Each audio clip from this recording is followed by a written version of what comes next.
اسے لگتا ہے رزق اللہ نے نہیں دینا، اس مرد نے دینا ہے، اور پھر جب وہ مرد اسے چھوڑ دیتا ہے، ٹھوکر مار دیتا ہے، تو اسے لگتا ہے کہ سب کچھ ختم ہو گیا ہے، دنیا میں کچھ رہا ہی نہیں، بس دنیا اس ایک مرد کی وجہ سے ہی تو قائم تھی، وہ نہیں تو دنیا نہیں، یوں جیسے سارا نظام ہی ختم ہو گیا ہو۔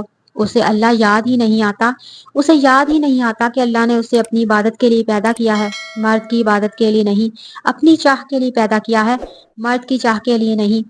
اور عورت تو ایک مرد کے لیے مر مٹتی ہے، اسے مرد سے آگے تو کچھ نظر ہی نہیں آتا، اللہ چھوڑ دے اسے پرواہ نہیں، مگر وہ ایک مرد چھوڑ دے تو وہ مر جاتی ہے، اللہ اس سے محبت نہ کرے تو اسے فکر نہیں، مگر وہ مرد محبت کرنا چھوڑ دے تو اس کا وجود ختم ہو جاتا ہے، اللہ ناراض ہو جائے تو اسے دھیان نہیں آتا، مگر مرد ناراض ہو جائے تو وہ سولی پر لٹک جاتی ہے، مرد کو منانے کے لیے وہ دو جہاں ایک کر دیتی ہے، وہ اللہ کو منانے کے لیے وہ ایک مرد نہیں چھوڑ سکتی، مرد کو منانے کے لیے وہ ہر رشتہ چھوڑنے پر تیار ہو جاتی ہے، ماں کا، باپ کا، بہن کا، بھائی کا، ہر ایک کا، اور اللہ کے لیے فلک اب بس چپ ہو جاؤ، کچھ نہ کہو، اس طرح کی باتیں کہاں سے سیکھ لی ہیں تم نے؟ میمونہ اب روحانسی ہو گئی تھی۔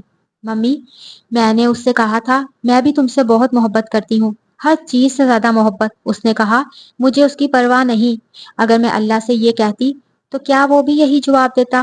میں نے اس سے کہا تھا میں نے کون سی غلطی کی ہے؟ اس نے کہا میں نہیں جانتا، میں اللہ سے یہ پوچھتی تو کیا وہ میرے سوال کا جواب نہ دیتا؟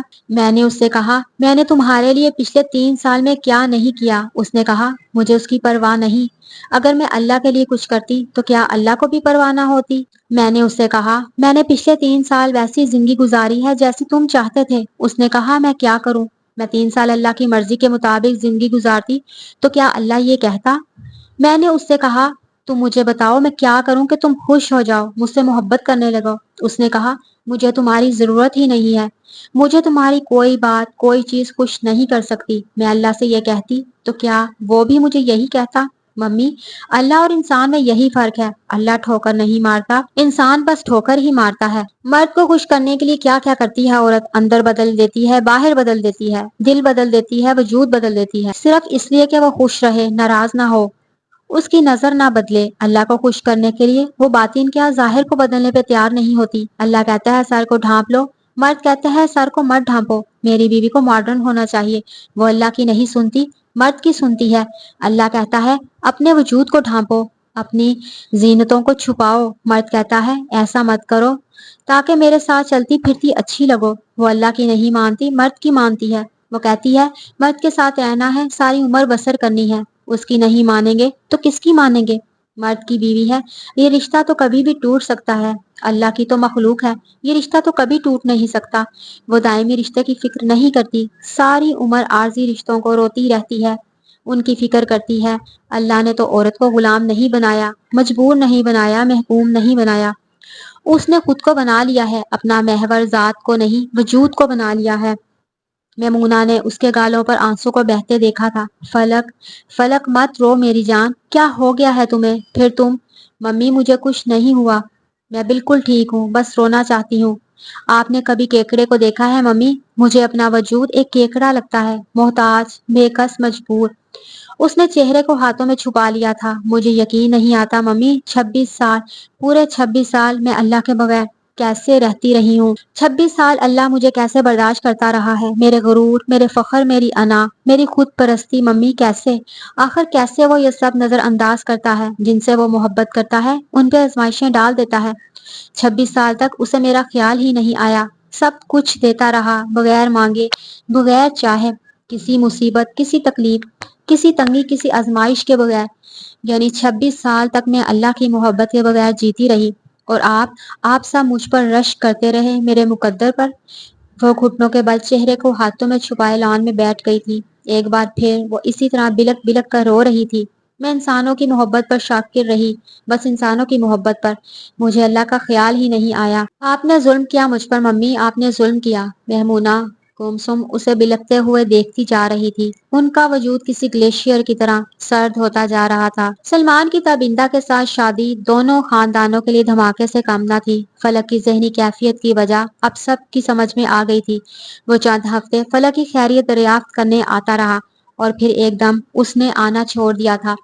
پھر فلک کے والدین کو اس کی دوسری شادی کی اطلاع مل گئی تھی۔ وہ سلمان کے پاس گئے تھے اور انہوں نے اسے بے نقص سنائی تھی۔ میں نے فلک سے دوسری شادی کی اجازت لی ہے، آپ اسے پوچھ سکتے ہیں۔ وہ بے حد مطمئن تھا۔ میمونہ اور شیر افغن جلے بھونے گھر واپس آ گئے تھے۔ تم نے اسے دوسری شادی کی اجازت کیوں دی تھی؟ تمہیں یہ سب کچھ ہمیں بتانا چاہیے تھا۔ میں دیکھتا وہ کیسے اس عورت سے شادی کرتا ہے۔ میں ان دونوں کو گولی نہ مروا دیتا تو پھر تم کہتی مگر تم نے اجازت کیوں دی؟ شیر افغن گھر آ کر اس پر بگڑنے لگے تھے۔ وہ اس خبر پر بالکل نارمل تھی، یوں جیسے کچھ ہوا ہی نہیں تھا۔ مجھے کیا فرق پڑتا ہے پاپا، وہ جس سے چاہے شادی کرے، میرے لیے میرا اللہ ہی کافی ہے۔ اس کا انداز شیر افغن کو تپا گیا تھا۔ تم پاگل ہو گئی ہو، کیا دنیا میں نہیں رہتی ہو؟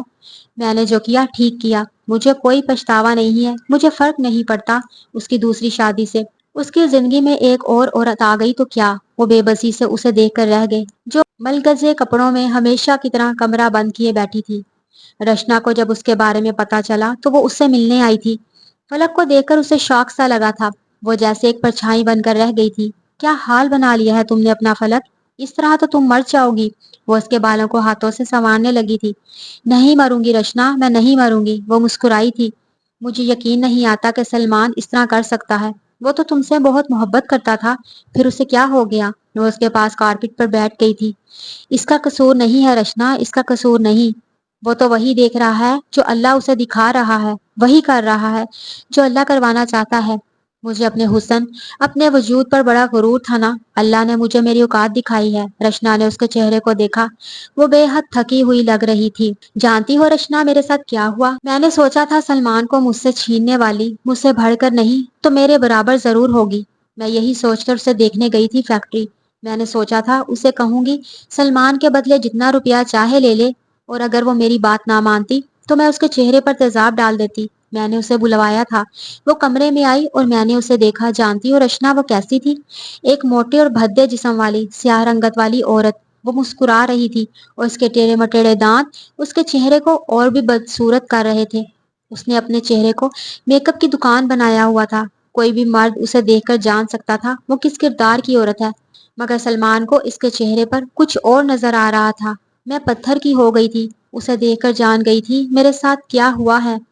ساری بات نظر کی ہوتی ہے اور اللہ نے مجھ سے وہ چھین لی تھی۔ مجھے لگا تھا کسی نے پوری دنیا کی گندگی میرے وجود پر اچھال دی تھی۔ مجھے کسی سے کوئی شکوہ نہیں رہا تھا، نہ سلمان سے نہ تبندہ سے۔ میں جان گئی تھی اللہ کن کہتا ہے تو چیزیں کیسے ہو جاتی ہیں۔ مجھے پتا چل گیا تھا اللہ دل کیسے پھیر دیتا ہے۔ وہ تو عورت تھی، بس صورت صحیح مگر عورت تھی۔ اللہ چاہتا تو زمین پر پڑے ہوئے ایک پتھر کے لیے سلمان کے دل میں وہ عشق ڈال دیتا جو اس کے دل میں میرے لیے تھا۔ اللہ نے بتایا ہے مجھے 26 سال تم میرے بغیر رہ سکتی ہو، اپنے آقا، اپنے مالک، اپنے معبود کے بغیر، تو پھر اس شخص کے بغیر بھی رہ سکتی ہو۔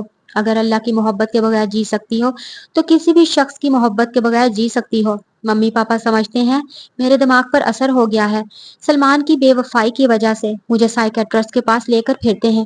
26 سال اللہ کا نام نہیں لیا تو کس خیال کو نہیں آیا کہ میں اب نارمل ہوں۔ اب چند ماہ سے اللہ کا نام لے رہی ہوں تو ہر ایک کو میں پاگل کیوں لگنے لگی ہوں؟ تم بتاؤ کیا میں پاگل ہوں؟ رشنا نے سر جھکا لیا۔ فلک کے چہرے پر ایک پھیکی سی مسکراہٹ آ گئی تھی۔ اس نے رشنا کا ہاتھ چھوڑ دیا، پھر وہ خاموش ہو گئی، دوبارہ نہیں بولی۔ وہ دریا کے کنارے پر وہیں آ گئی تھی جہاں اس نے اس فقیر کو دیکھا تھا۔ وہاں اب کوئی نہیں تھا۔ اس کے دل پر جیسے ایک گھونسا پڑا تھا۔ پتا نہیں اسے کیوں آس تھی کہ وہ وہاں ہوگا، اس کے انتظار میں، اسے کچھ بتانے۔ اس کے اعصاب پر ایک عجیب سی تھکن سوار ہو گئی تھی۔ وہ گھڑا اب بھی وہی تھا، اسی طرح پانی اور کیچڑ سے بھرا ہوا۔ وہ اس کے پاس آ کر ریت پر بیٹھ گئی تھی۔ یہاں کیوں بیٹھ گئی ہو فلک، اٹھ جاؤ، میمونہ نے اسے بیٹھتے دیکھ کر کہا تھا۔ پھر وہ گڑھے کو گھور رہی تھی۔ پھر اس نے اپنا ہاتھ گڑھے میں ڈال کر کچھ کیچڑ بھرا پانی ہاتھ میں لیا تھا۔ اسے یاد آیا تھا اس دن وہ فقیر کس طرح کیچڑ اپنے چہرے اور بالوں پہ ملنے لگا تھا۔ دیکھو میں تو کیچڑ سے نہیں ڈرتا، میں تو گندگی سے خوف نہیں کھاتا۔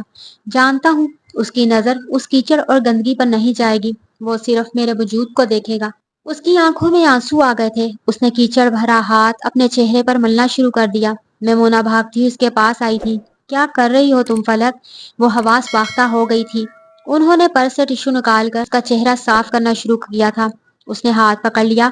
رہنے دے ممی، کچھ دیر تو اس کیچڑ سے میرے چہرے کو سجا رہنے دیں۔ اس نے گھٹنوں میں اپنا منہ چھپا لیا تھا۔ میں جس کی نظر میں ہوں میرے لیے کافی ہے. مجھے جس کی محبت چاہیے مل چکی ہے. مجھے اور کسی کی محبت کی ضرورت نہیں. اسے یاد تھا اس دن یہاں اس نے یہی کیا تھا. تجھے وجود کی طلب کیوں ہے, ذات کی چاہ کیوں نہیں؟ کوئی آواز ایک بار پھر لہرائی تھی. اب مجھے ذات کی چاہ ہے تو ذات کیوں نہیں ملتی؟ اس نے اپنے کیچڑ بھرے ہاتھ کو دیکھا تھا. اب اسے اپنے آپ سے گھن آ رہی تھی. اس روز اسے بھکاری کے وجود سے گھن آئی تھی. اب اسے پتا چل رہا تھا کہ کب کیچڑ کیچڑ نہیں لگتی, گندگی گندگی نہیں رہتی, وجود کی طلب کیسے ختم ہو جاتی ہے. ہر ایک کو بھکاری بنا کر رستے میں بٹھایا ہوا ہے. ہر ایک خود کو مالک سمجھتا ہے. جب تک ٹھوکر نہیں لگتی, جب تک گھٹنوں کے بل نہیں گرتا, اپنی اوقات کا پتہ نہیں چلتا. فلک پھر رونے لگی. چلو گھر چلیں. میرا خیال تھا تم یہاں آ کر ریلیکس ہو جاؤ گی, خوش ہوگی, مگر تم یہاں آ کر بھی. چلو گھر چلیں. میمونہ نے ہاتھ پکڑ کر اسے اٹھا لیا. وہ تھکے تھکے قدموں سے ان کے ساتھ چلنے لگی. سڑک پر چلنے سے پہلے اس نے ایک بار پھر پیچھے مڑ کر دیکھا تھا. پیچھے کوئی بھی نہیں تھا. اس کی کیفیت میں کوئی تبدیلی نہیں ہوئی تھی. کوئی سائیکائٹرسٹ اسے نارمل نہیں کر سکا تھا. وہ سارا دن جہاں بیٹھی بیٹھی رہتی. جب اذان کی آواز آتی تو کسی معمول کی طرح اٹھ کر نماز پڑھنے لگتی. میمونہ اس سے بات کرنے کی کوشش کرتی اور اس کی باتیں پھر اسی ایک محور, ایک مرکز کے گرد گھومنے لگتی. اللہ, خدا, رب, مالک, آقا, معبود. میمونہ کو لگتا وہ جب تک ایسی باتیں نہیں چھوڑے گی تب تک نارمل نہیں ہو سکتی. اس کی سلوٹوں سے بھرے ہوئے کپڑے اور جیولری اور میک اپ سے خالی چہرہ انہیں وحشت میں مبتلا کر دیتا تھا. انہیں وہ پہلے والی فلک یاد آ جاتی جس کی ایک ایک چیز نفاست کا منہ بولتا ثبوت تھی. وہ اسے بیوٹی پارلر جانے کی کوشش کرتی تو وہ چلانے لگتی. وہ اسے کسی فنکشن میں لے جانا چاہتی تو وہ کمرہ بند کر لیتی. اس طرح کمرے میں بند ہو کر تم مر جاؤ گی فلک. خود کو اس طرح تباہ نہ کرو. کہیں آیا جایا کرو, کہیں باہر چلو. انہوں نے ایک دن اس سے کہا تھا. وہ خالی آنکھوں سے انہیں دیکھتی رہی. باہر جانے سے کیا ہوگا ممی, کیا مل جائے گا باہر؟ کچھ دیر بعد اس نے تھکے تھکے انداز میں ہاتھوں سے چہرہ چھپا لیا تھا. اندر رہ کر اس طرح گھر میں بند ہو کر کیا مل رہا ہے تمہیں؟ اس کی امی آج بحث کے موڈ میں تھی. ہاں, کچھ نہیں مل رہا اندر رہ کر بھی, مگر باہر جا کر لوگوں کو دیکھ کر وحشت ہوتی ہے. میں کہیں چھپ جانا چاہتی ہوں ممی, اس طرح کہ وہ باہر کسی کو نظر نہ آؤں, کوئی مجھے دیکھ نہ سکے. اس کا لہجہ اتنا عجیب تھا کہ میمونہ ہول کر رہ گئی تھی. سلمان کو بھول جاؤ, دفع کر دو اسے. اس کے لیے کیا جوگ لے لو گی؟ انہوں نے جیسے اسے بہلانے کی کوشش کی تھی. وہ کہکا لگا کر ہنس پڑی. سلمان, سلمان کو کون یاد کرتا ہے ممی؟ اس کے لیے کون جوگ لیتا ہے؟ وہ تو انسان ہے. انسانوں کے لیے کون جوگ لیتا ہے؟ جوگ تو بس. وہ بات ادھوری چھوڑ کر رونے لگی تھی. تم صبر کیوں نہیں کر لیتی فلک, سب کچھ بھول کیوں نہیں جاتی؟ وہ ایک ٹک ماں کا چہرہ دیکھنے لگی. آپ کو کیا پتا ممی, ہر چیز پر صبر نہیں آتا, ہر نقصان صبر کرنے والا نہیں ہوتا. آپ کو کیا پتا میرے پاس کیا نہیں رہا. میرے پاس ایک تنکا تک نہ رہے اور لوگوں کو پوری دنیا مل جائے تو مجھے پرواہ نہیں. پر جب سوچتی ہوں کہ لوگوں کو, ممی, لوگوں کو اللہ مل رہا ہے تو مجھ سے صبر نہیں ہوتا, صبر آ ہی نہیں سکتا. اور میرے علاوہ اس وقت سب کے پاس اللہ ہے. کوئی محروم ہے تو میں ہوں, خالی ہاتھ ہوں تو میں ہوں, بدقسمت ہوں تو میں ہوں. وہ ایک بار پھر بچوں کی طرح زاروں کی طرح رو رہی تھی. میمونہ بے بسی سے اسے دیکھتی رہی. وہ جانتی تھی اب وہ کئی گھنٹے اسی طرح بلند آواز سے روتی رہے گی. بال بکھرائے, سر پہ ہاتھ رکھے, گیلے گالوں, لرزتے وجود, بلند سسکیوں اور آنکھوں میں لہراتی وحشت کے ساتھ وہ فلک کا صرف سایہ لگ رہی تھی. ایک پرانا اور بدصورت سایہ. اس دوپہر سائیکیٹرسٹ کے کلینک سے واپسی پر ممی نے گاڑی کا رخ لبرٹی کی طرف موڑ لیا تھا. انہیں کچھ ضروری چیزیں خریدنی تھی. پارکنگ میں گاڑی پارک کرنے کے بجائے انہوں نے باہر ہی سڑک کے ایک کنارے پر گاڑی پارک کر دی تھی. نہیں, مجھے آپ کے ساتھ نہیں جانا. اس نے ممی کے ساتھ جانے سے انکار کر دیا تھا. میں گاڑی میں ہی بیٹھتی ہوں, آپ کو جو لینا ہے لے آئیں. ممی گاڑی سے اتر کر چلی گئی تھی. وہ سیٹ کی پشت سے ٹیک لگا کر سڑک پر چلتی ہوئی ٹریفک کو دیکھتی رہی. سڑک پر گاڑی کا ایک ہجوم تھا. وہ بے تاثر آنکھوں سے کسی روبوٹ کی طرح انہیں دیکھتی رہی.